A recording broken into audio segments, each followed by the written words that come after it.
Тоше како си? Уморно мора да признам малце, пошто ме измори патувањето и одговорноста према настапот вечерва и настапи на фестивали, концерти имам после тоа. Никогаш не сум имал концерт овде на Хвар. Денеска дојде, отвари вчера дојде од Македонија 10 новинари. Ти значи ли тоа кога дојдат македонски новинари на твоите настапи? Конкретно и овој во Хрватска. Се разбира дека ми значи. Поддршката од моите луѓе, јас ќе бидам секогаш македонец и ми е посебна гордост и чест да кажам дека сум македонец. Јас сум Тоше Проевски, а вие гледате одличната емисија за понежниот пол која се вика Јака штикла. И чест ми е тоа што сум дел од неа. Одиме понатаму со Фаци, вечерашна моја гостинка е девојката која памтите сигурно од спотот на Сладкаристика. Инаку душата ми ја извади овие неколку дена, девојката која за мене изгледа авион, а мислам дека после 5-6 години и ветрам дека ќе ставам силикони. Ирена, здраво, живо. Зоки Василевски.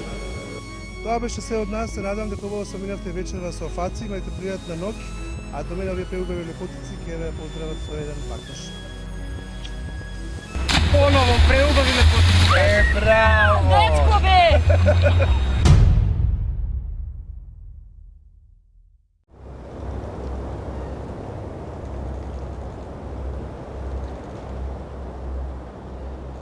И идевме на Клископски локал и ми вика срцка замисли, вика да умрам. Викам, тетко, ајбе не збори така. Вика, кога ќе ме пеат попојде, кога ќе ме направам, иху!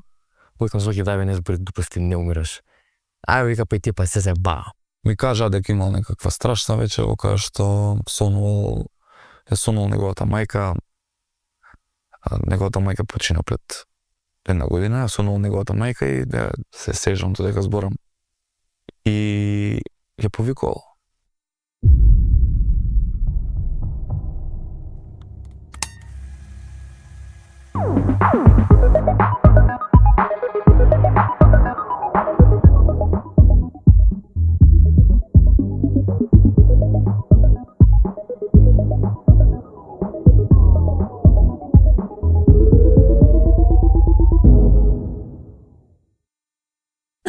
Мислам дека никој не знае кој беше Зоки.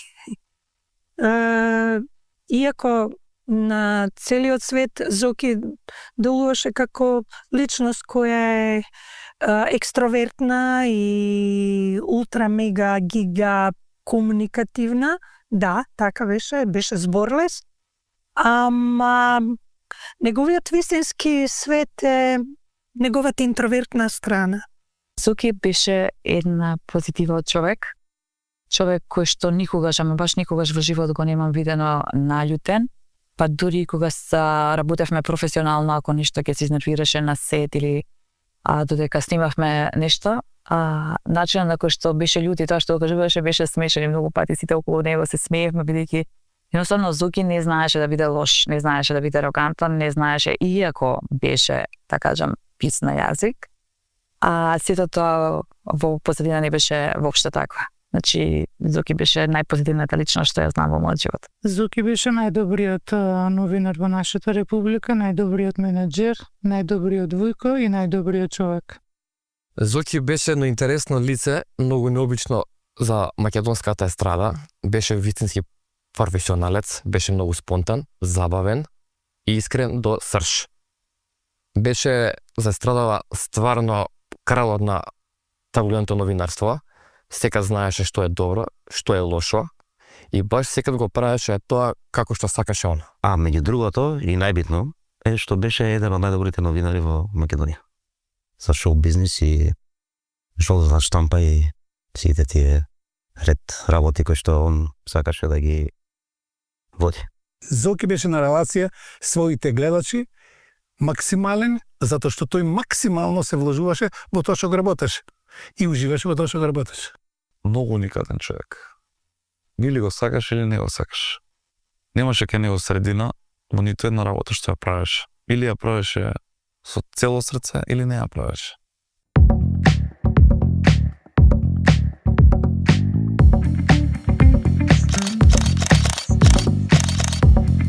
Арогантно копиле кое се обидува по секоја цена да ја згази естрадата.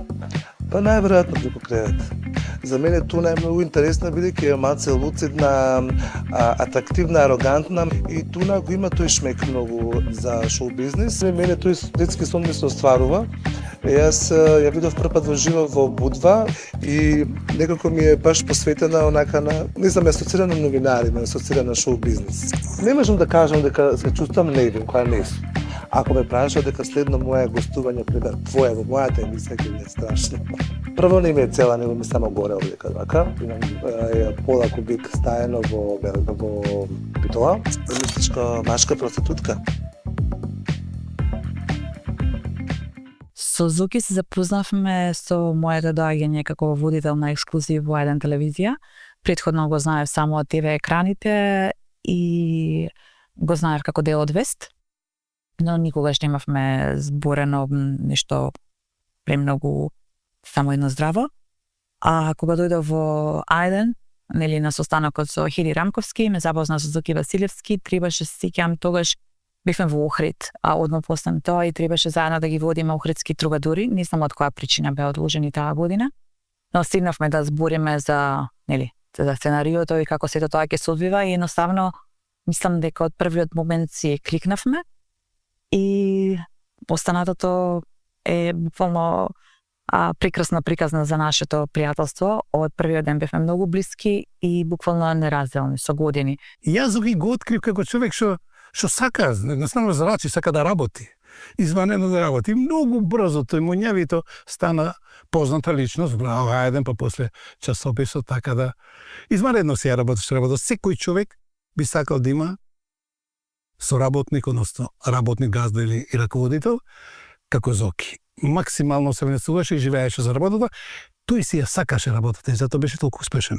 Он првата слава ја доживел времето на А1, ама тоаш немаше социјални медиуми, имаше само телевизии. Он тоаш буквално беше на врвот. Само на друга перспектива. Многу тоаш почна све да му функционира баш како што он сака. И имаше емисијата Фаци, нормално без цензура и без ограничување, баш како што и исто он сакаше, него стил водеше и мислам дека траеше околу 2 години и беше една од најгледаните емисии во Македонија. Дури повеќе од Вести. Замислете Слаткар, после толку време што ми го баравте во Фаци, Слаткар како си? Јо, не ме да, бе. Знаеш што не те дава? Не ме да, бе. Те чува за себе. Нема вeze, имаш малце по-грешно мислење за тој дечко так брат. Треба да го познаеш малце боле. Слушај, кога се уклучувам на Facebook, прво што ми пишува девојкиве, те молам Слаткар во Фаци. Беше многу гледана емисија. Многу. Беше ултра популарна. Ја имаше во 23 часот на една телевизија. Експлицитна телевизија. Тамо може да се види све. Буквално све.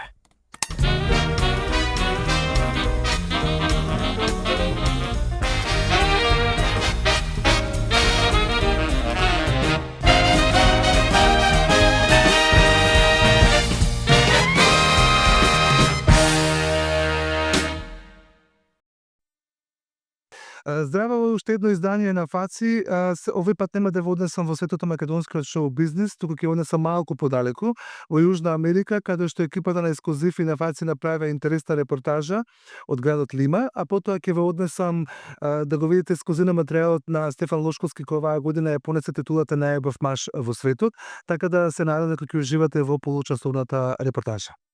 Јас сум Симона, а вие гледате Фаци. Поздрав од Охрид, јас сум Дадар, а вие гледате Фаци. Јас сум Ива Стојковска, вие гледате Фаци. И поздрав до сите гледачи на Фаци. Гледајте Фаци затоа што навистина има еден куп трачеви. Заедно работиме, заедно заработуваме. А кој не гледа Фаци? Не сакам да кажам. Сакам да цитирам еден наш пејач, ама не сакам да го кажам. Еднашка за мене ДНК кажа кој не гледа Фаци, на Зоки да му го пип. Фала. Ете така. Чао. Зоки го ќе го спомнеме, мене ми текнува на трач. Прво што ќе ми текне, вака како Зоки, ми текнува на трач. Он беше кралот на трчевите. Како да кажам, кој се рече Зоки, не е количина на време на поминато еден со друг. Тоа му беше најлегендарното интервју што мислам дека ќе живее додека постои светот. Мерлин Монро и Марлин Брандо, како беше, не знам, така нешто. Се запознали ли Мерлин Монро? Не, се уште не. Само на Фейсбук ми кажа дека се пишува. Да, деновиве, да, ќе се познавам. Дека сум прекрасна личност, дека многу има желба да ме запознае, нормално јас не иза. Тога Северина беше најако. Пуштена, постави она експлицитно видео што го извади. И ги покани сите водители, сите, значи, дневни вестници, тогаш немаше портали и такви работи. Значи, телевизии, свежи видео и сите, од моја страна беше све подготвено обезбедување и сите чекаме Северина да дојде. Но, Северина не дојде. Во тој меѓу останатите, тогаш мојот на пресемие како се запознавме со Зоки, тогаш беше Зоки во Вест новинар, млад. И газарицата на Вести уредничката почна да вртат во Хрватска. Да види дали Северина ќе дојде. Но Северина не дојде. Таму имаше преку 1000 луѓе. И тогаш Зоки ми вика дали ја може сега контраудар да му направиме на човекот што го организира све ова за џабе, уствари да прави фама, да се бори многу за него. И ја му викам со Зоки, јас сум Василевски Зоки, да Зоран, дали може ја да објавам наслова страна ќе добијам, да ве спомнам како локал, како ова, да ми даде едно светло за да пишам што сака. И пиша што сака и значи тиражот на тој неделник беше пута 5 од нормалниот тираж. И така пред 20 на години се запознавме со Зоки, тогаш беше млад новинар во Вест. Значи со него никој не може да се фати. Но он сакаше скандали. Тоа е шоу бизнисот.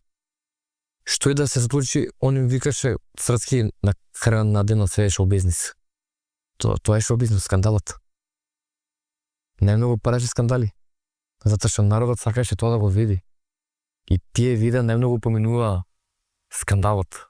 Јас не се сеќавам кога го снимал интервјуто за Мадона Зоки, затоа што тоа беше пред моето доаѓање во Ајден телевизија. Знам дека Зоки Василевски присуствуваше на концертот на Мадона во Будва и знам дека имаше привилегија да ја запознае да интервјуира и од секогаш беше многу горд на тој момент. Ствари можам да издвојам две интервјуа кои што он беше многу горд, тоа беше интервјуто со Мадона и интервјуто што го имаше направено специјално за ексклузив со Тоше Проевски. Многу беше горд на тие два момента што е имал прилика како новинар да интервјуира толку убави и битни луѓе од светската и нашата естрада.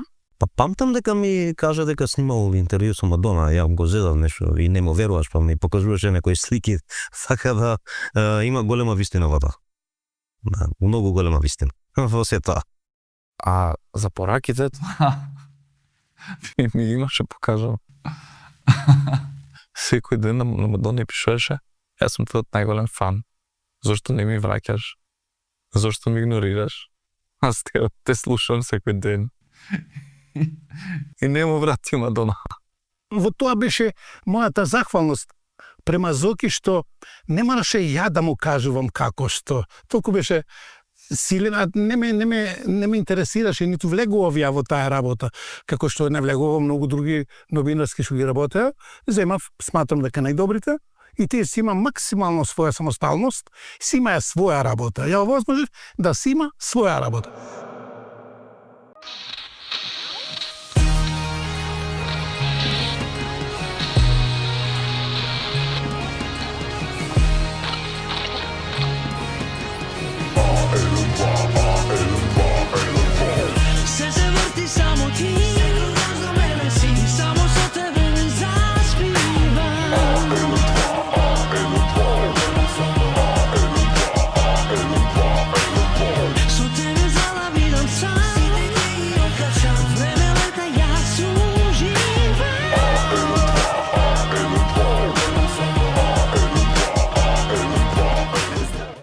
Не знам, лично сметам дека, како што кажав и претходно, дека Зоки не повредил со интенција некого.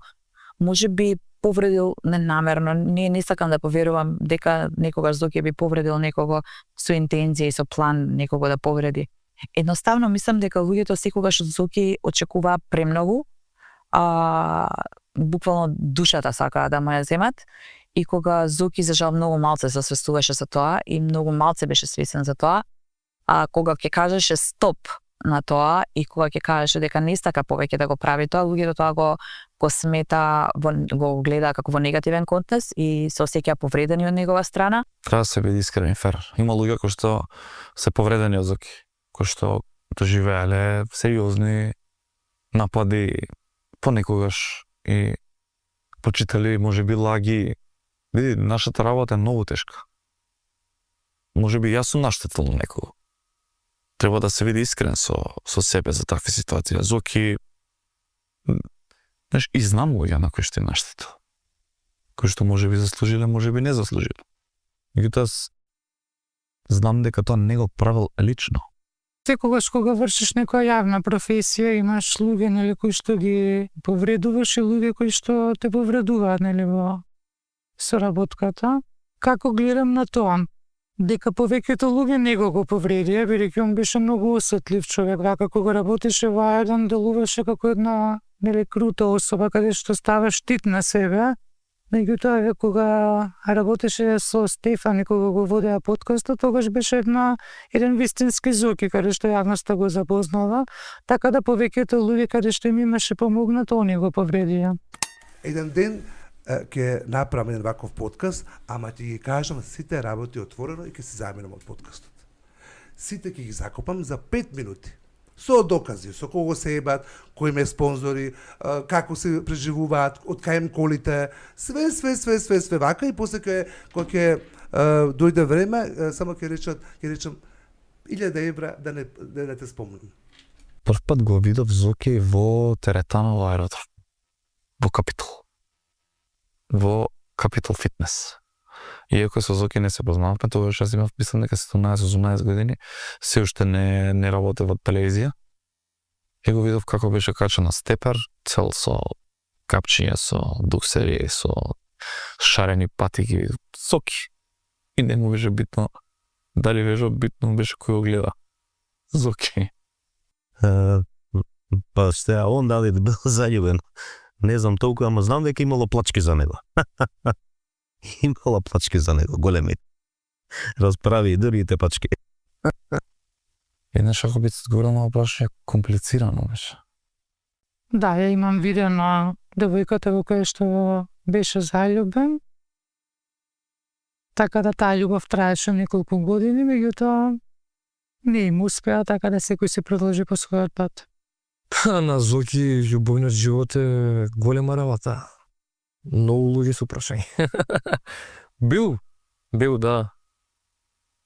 Ама у тој свет е кај што попара. Зоки помогна на многу девојки од Македонија, кои што дали сакаат да бидат звезди, за при тоа добро да се омажат и добро да се уновчат и сакаат да бидат пејачки, модели, манекинки, водителки и така натака. Апсолутно има помогнато на многу. Значи, на премногу. Значи, кога би сакала да изберам, сигурно некого ќе изоставам и нема да се сетам на сите. Дали го искористиле? Ама апсолутно да. Сите до една. За жал, не знам колку од нив беа тука, кога нас Зоки му требаше голема помош. По она што имам спорено со луѓето кои што беа од него. Ниту една. И тоа е многу тажно. И многу ми е жал што јас сите не бев таму со него во тие моменти и не бев во Македонија за да можем да сретнам некој од нив на улица и буквално да им кажам, да ги погледнам во очи, да им кажам да страмете се. Зашто нема поента тоа да го правам преку интернет и така натака. И не разбирам како може да постојат такви луѓе кои што забораваат некога како Зоки, значи збориме на некои од тие девојки, значи збориме за години посветеност од Зоки, за познавање, значи тоа биле девојки кои што биле буквално излезени од села, од мали градови. Значи не е битно од кај биле уствари. Значи девојки кои што не познавале никого во Македонија. Зоки ги направи дел од така наречениот jet set во Македонија. Зоки ги запозна со луѓе, многу од нив живеат во куќи од елјаници евра благодарение на Зоки. Многу од нив направија кариери благодарение на Зоки. Многу од нив се омажија надвор за богати луѓе благодарение на Зоки и пријателството што тој им ги овозможи. Околу него биле окружени проститутки. И имаше таа харизма да ги привлекува. Од една страна имаше пријатели, многу богати, а од друга страна имаше девојки кои ги сака таквите. И секад бил средина меѓу тие две страни. И види, секогаш со Зоки беа најубавите девојки. И тоа е факт. Имаше едно меме, памтам Твитер пред 4-5 години, најубавите девојки во Македонија може да ги види само на кај Зоки фаци на маси у Дубај. И тоа е точно. Се што беше неповрзано со луѓето, посебно животните и растенијата ги сакаше многу. Особено луѓето кои што многу зборуваат, малкумина многу добро ги знаат. Таков беше Зоки. Јас не се ни обидував да допрам до тие негови длабоки страни, бидејќи на некој начин доволно беше тоа што го даваше надвор од себе. Прво, основното што го видеше кај Зоки е човек. Че стилот му беше стварно длабок. Животна желба му била, нели, за тоа се школувал да биде ветеринар. И може би нешто што сме го разговарале, нешто што најмногу му недостигаше работата со животните. И баш ми кажа, имам завршено ветеринарен факултет, ама никогаш вика не го очекува да ќе работам со луѓе. Он цел живот си ги сакаше животните, има и негов конј, кој се наоѓа во Волково. Бидејќи хиподромот каде што се наоѓа кобилата на Зоран Тифани, моментално се реновира, ние доавме во хиподромот Стара Круша, па тука да видиме со странатите коњи да ни каже што повеќе Зоран, како се справува со овие големи животни. Ова е Беладона, малце личи на Тифани по бојата, но меѓутоа не е позната, прека сега се запознаваме. Прекрасна е. Прекрасна девојка. И не каса. Кажи ми колку е тешко држувањето на еден ваков конј? Не е баш тешко, битно е да имаш љубов, да имаш комуникација со нив, затоа што велат дека конјот е едно од најинтелигентните животни во царството на животите, така да после паѓа на додам така не препознаем. Колку беше тешко да се научиш да јаваш еден конј? Јавам од 4 години, падни стани, ќе научиш. Мислам дека е најубаво чувство како да возиш Ферари.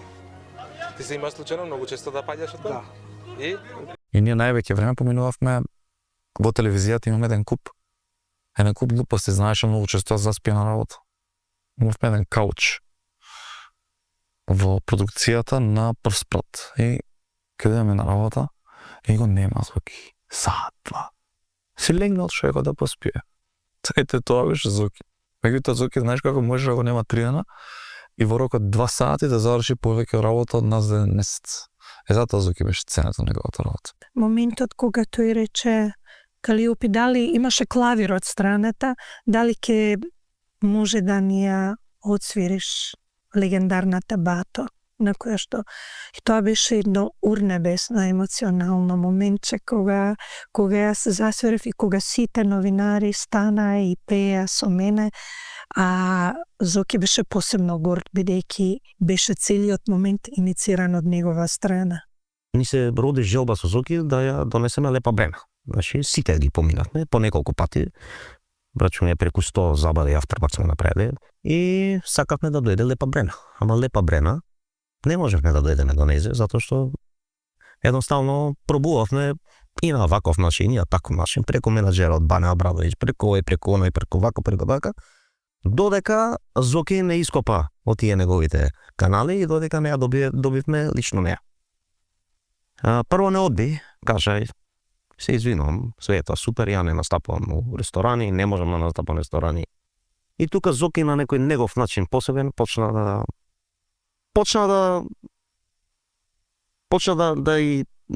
не знам како да ви кажам, тоа може само он да го направи. Да убеди Лепа Брена да дојде во Дежево да пее во ресторан. А последен пат у Македонија била со хеликоптер кога се мија на стадион.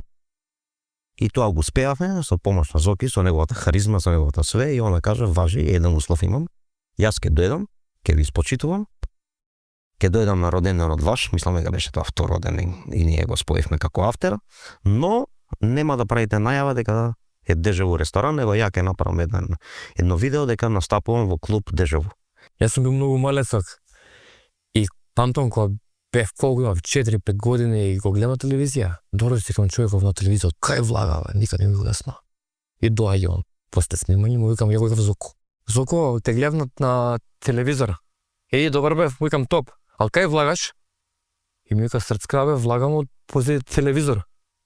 Идам пози телевизор, гледам нема ништо. Човекот мене ме забава нешто. И памтам моите се газа смеја, мал не сум разбирал ништо. И од кога малце се подпорастав ми вика, ајде со мене. Зоки ме се шегуваше со мене. Од кое село си дојде? Ти ли најде на телевизија? Тоа беше Зоки. Јас, кога завработив во еден ТВ, имав 2 пара фармерки, 1 пар патики, 1 пар мајца. И 2-3 дена ми се случуваше. Ке смениш. И знаеш, често се шегува да ми вика ниско буџет.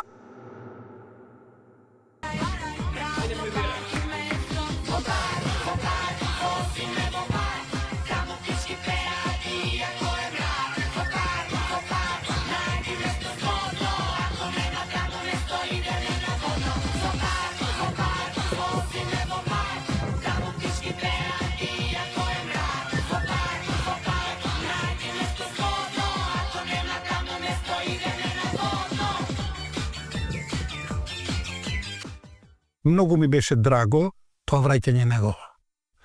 Колку новинари си имат кренато од ајде, најде да ги речеме. Колку новинари од таа цела елита.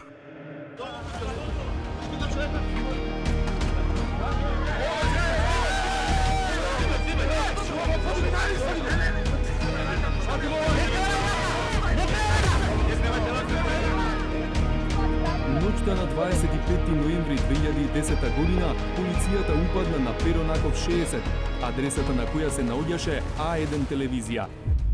Со згаснувањето на А1 не само на Зоки, на сите од нас ни се случи шок. А1 беше се за нас, значи ние живеевме заедно, работевме заедно, А1 беше 24/7. За секој кој што работеше таму ја знаеше која е енергијата на А1 и колку ја беше убаво да се биде дел од А1. На секого во животот му се појавува таков период кога ќе се случи нешто во животот и луѓето околу тебе или ќе те осудат, или ќе те оцрнат, или ќе биде причина да се одделат од тебе. Секако таа е причина и начин како да станеш подсрц, да го поминеш тој ден.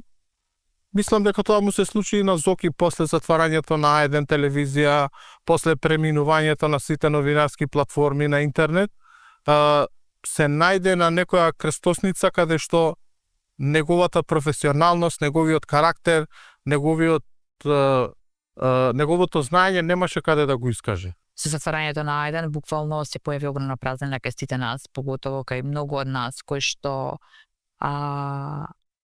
не продолжевме со телевизиите поради X причини, претежно политички, да бидам искрена. Не продолживме понатака да работиме во други телевизии и беше тешко. Секој од нас наоѓаше како начин како да преживее, како да истера од први до први, вклучувајќи го и Зоки. Неѓо превремено работеше во Канал 5, краток временски период. Како јавна личност си наоѓаше работа, беше менаџер на ресторанот Микаса, менаџер на ресторанот Дежаву во Аеродром, така да и тука беше многу успешен. Дежаву на времето беше еден од најдобрите локали кај нас во насел во Аеродром, се бавеше со менаџирање, така да само краток временски период остануваше без работа. Тој период кога човек останува без работа, без приходи, не е лесен, меѓутоа се пребродува. Види, јас сум имал тогаш 13 години, 12, не се сеќавам толку детално на тој период и која популарност се доживал конкретно Зоки. Како медиум А1 телевизија е неспоредлив со било што го правиме ние денеска. Меѓутоа, ако ме прашаш мене слободата која што имаше на подкастот, мислам дека таму ја немаш, таму ја немал. Популарноста е различна во тоа време и сега според мене. Така да, знаеш, луѓе од таа генерација ќе ти кажат дека тогаш бил. Луѓе од оваа генерација ќе ти кажат дека сега бил. Тоа многу беше голем камбек. И памтам пред да почине ми кажа Срцка, ова е само загревање. Тек следува јакото од нас двајца. Види, они многу кликнаа. Они беа многу различни. Со стафа, ама многу кликнаа. И мислам дека за 2 години направи нешто што некој не би го направи за 20. Тука Зоки го дозна те што не го знаеа. Дозна уствари каков е. Затоа што секад Зоки бил позади камера на микрофон. Не го знаел право светло. И стварно го засака народот. Затоа што дозна каков човек е. кога веќе сме на 1000, еве, првата 1000-дарка удри, Зоки седнува и почнува денешниот подкаст. Режија, пуштај. Добро вечер. Добро вечер. Како сте? Одлично, вие како Не се сте? гледаш. Дали гледате подкаст? Од другата страна. Тишувам цело време. Во моментот ми звонат од кој ми звони. И јас сам на себе. А имаш дерматолози што се за тоа обучени, имаш доктори што учеле 6 години факултет ко мене, јас сум звезда факултетски образована. Мислам дека тука и јавноста го запознава во вистинско светло, каде што го сакаат децата, брутално искрен, реален. Така да заедно со Стефан има многу убава соработка. Тоа беше изварена комбинација меѓу Зоки и Лазаров. Изваредна комбинација. Не беше А1, а беше Лазаров. Затоа и така беше тоа. Генерално во тој дел што го работи Лазаров е А1 тој. Happy birthday to... Кажи желбата на глас. Само здравје. Браво. Тука се до мене ке не снимаат, да се гали со мене. Леле, ова е ненормалено. Затоа сте безливи.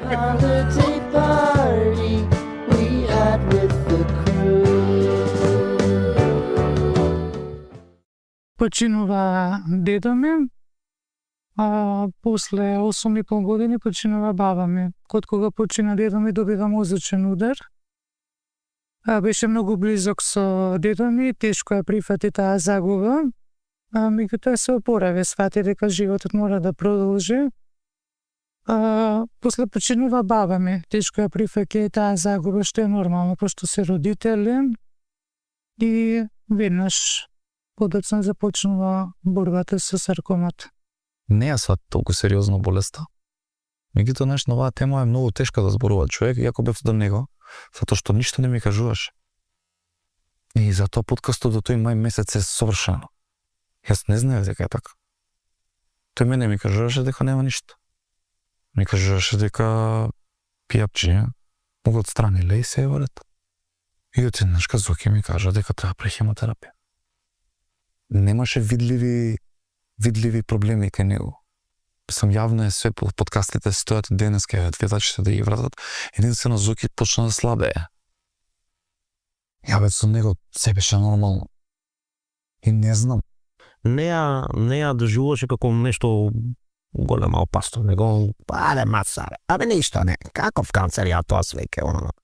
Така некако беше, мислам, прехрабар. Он суштина беше како дечко многу храбар, исклучително храбар. Него доживуваат луѓето, така мислам вака, така, у суштина беше многу храбар. Тој досна со тоа многу случајно и не го свати многу сериозно на почетокот, но понатаму како што се развиваа ситуациите и јас и тој сваќавме дека работите не се движат онака како што се надеваше, се бореше храбро, но веше при крајот многу имаше потреба да разговара за тоа што се случува после овој живот, какви се луѓето, што е вербата во Бога, и мислам дека ме прави многу среќен дека разговаравме на теми кои што мислам дека му ја пробудија таа верба во Бога, сигурноста во животот, сигурноста во доброчинството.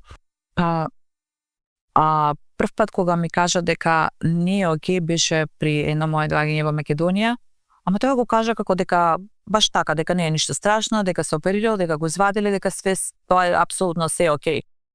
И прво прашање на Зоки му рече, докторе, дали ќе живеам? И докторот ме погледна мене, или ме погледна толку жално што свати дека не е окей работа. Ја знаев дека не е окей, ама не знаевме до тој степен. Меѓутоа, верувај ми дека ниту јас, па ниту околината, во ниту еден момент не ја сваќавме толку сериозно работата, затоа што Зоки не представуваше така.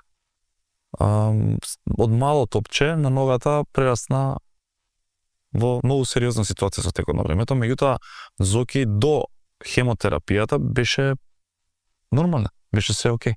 Беше и психички и физички. Мислам на подкастите се гледа тоа. Мај месец, кога почна со хемотерапијата, веќе се почувствува дека многу сериозно. Јас сум немал искуство претходно со ваква болест и ваква ситуација.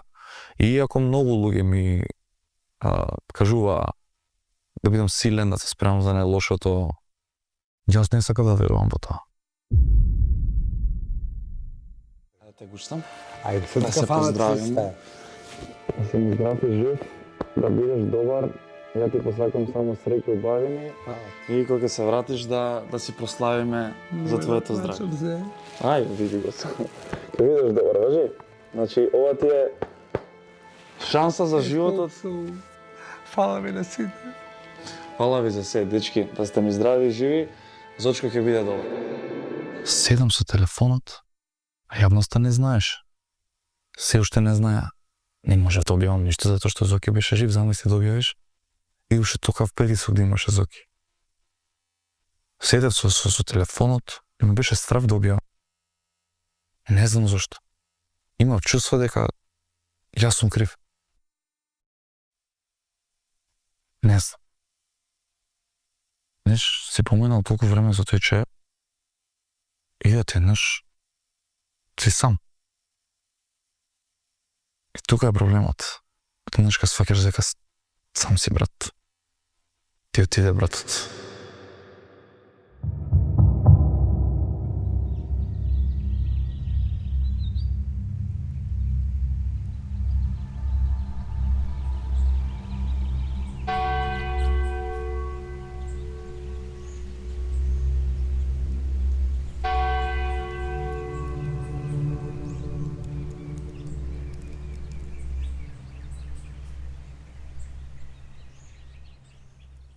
Како може да биде мојата реакција? Не знаев, едноставно не знаев што да правам со себе си. Не знаев, сакам да заминам за Македонија. Немаше логика, бидејќи јас веќе кога ќе стигнав во Македонија, погребот ќе беше завршен, додека се организираме, дека купам карти, тоа се одвиваше све многу брзо, така да многу ми беше тешко. И се уште има денови, значи често мислам на него, не можам да не мислам на него. Секогаш кога раскажувам на луѓето тука во Нов Зеланд за мојата работа во Македонија, во животот мој во Македонија, секогаш е тука Зоки. Многу луѓе од Нов Зеланд го додадаа Зоки на Инстаграм, благодарение на мене и на тоа колку јас зборев за него. И станаа пријатели со него, иако никогаш не се запознати, се станаа пријатели преку социјалните медиуми и секој ден ми фали. Ми фалеше и предходно, додека беше жив ми фалеше, бидејќи она што го имав со него како мој најдобар пријател, никогаш не го најдов како замена овдека во Нов Зеланд. За кај многу ми е жал што го немаме Зоки. Толку. Верувам дека е горе некоја голема цеста. И сега ќе зборам со насмеска. Баш како што беше он до самиот крај насмеен. И тоа и заслужува. Кога ќе се спомне Зоки, да се каже све како што треба позитивно.